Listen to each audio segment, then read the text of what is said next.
In is used for weeks, decades, years, centuries, months, the morning, the afternoon.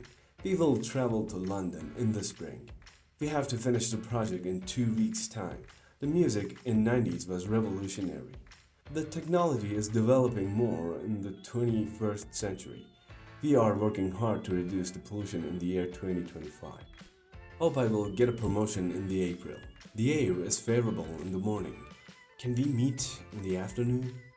At is used for times, meal times, festivals, night, and the weekend. We were supposed to meet each other at 10 o'clock.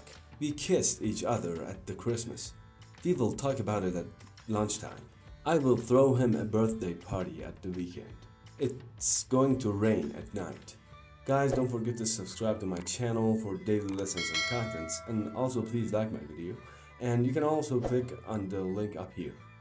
On is used for days and dates. Hey, what say we grab a coffee at Monday? We are about to have a baby at the August 10th. That's it for today's video. Remember to subscribe for daily contents. If you like the lesson, please like my video. Here are my other contents which you might like. And see you tomorrow.